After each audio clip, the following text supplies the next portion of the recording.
Hello, everyone. This is Beth Hedger, Principal Consultant for Digital Innovation at Ampersand Consulting. And I'm going to give you a quick bit, bytes, and sparks idea for your product strategy. So this is a quick video. Just want to give you some ideas and let's get to it. First off, as a reminder, there's some different dimensions in product organization maturity, and I'm focusing in on the strategy piece. And I've got 2 tips and tricks and bits and bytes and sparks for you coming up next. All right, let's take a look.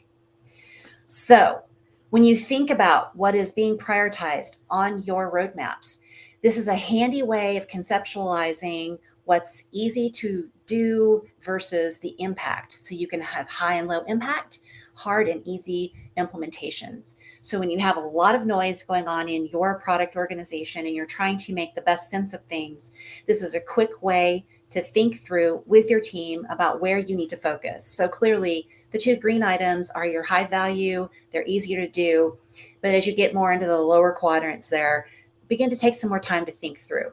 All right, so I want to leave you with that as an idea. Feel free to take a screenshot, reach out if you have questions. I'm happy to walk you through that if you'd like. Next up is, I think, a very handy piece for your product road mapping activities. These questions are designed around pushing you to better, more improved roadmaps that give you better information. They're more flexible. So as you go through these 10 items, see if you're actually hitting these in your roadmap planning. Are you aligned with company vision and strategy? Are you talking cross-functionally? Do you need that buy-in? Are you able to create a lean, predictable roadmap that has flexibility should things change so you can be more nimble and responsive if necessary?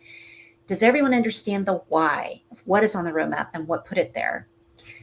So if you go through these and others on this list, it's a very helpful way to kind of level set so that you come up with your strategic communication tool, which is your product roadmap. Remember, you want to go for flexibility, outcome focused, not output, and aligned with your company's vision and strategies that you're trying to turn into reality. So with that, I want to leave you with these ideas. Hopefully they're helpful. Reach out if you have questions. Thank you so much and have a great day.